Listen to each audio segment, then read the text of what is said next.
Malgré des absences de taille, le FC Barcelone s'impose 2-1 face à une bonne équipe de Shakhtar. En déplacement du côté du Shakhtar, les hommes de Xavi ont réussi à décrocher leur 3e victoire d'affilée en Ligue des Champions. Malgré un début de match difficile, à la 28e minute de jeu, Fermín López va trouver la barre transversale, avant que Ferran Torres ne profite du rebond du ballon pour placer une puissante reprise de volée qui finira son chemin au fond des filets. 1-0, le Barça prend l'avantage.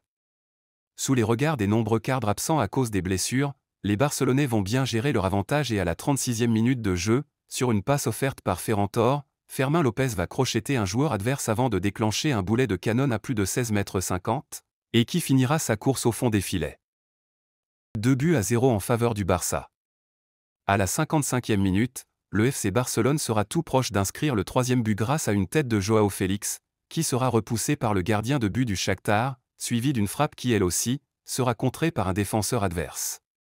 Le Shakhtar va réduire le score à la 61e minute sous l'entremise de Sudakov.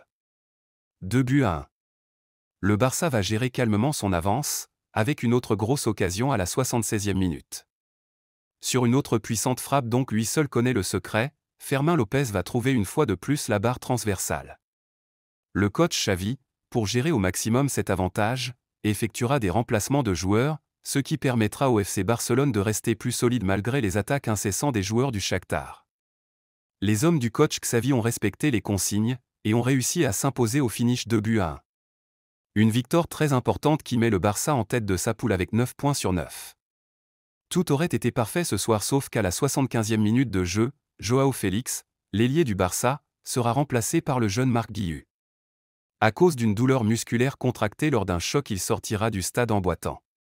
Ce qui donnera quelques sueurs froides à plusieurs supporters catalans qui craignent qu'il s'agisse d'une blessure grave. Mais, pour le moment aucune information formelle n'a encore été divulguée, et nous espérons que Joao Félix sera prêt pour le Classico dès ce week-end face au Real Madrid.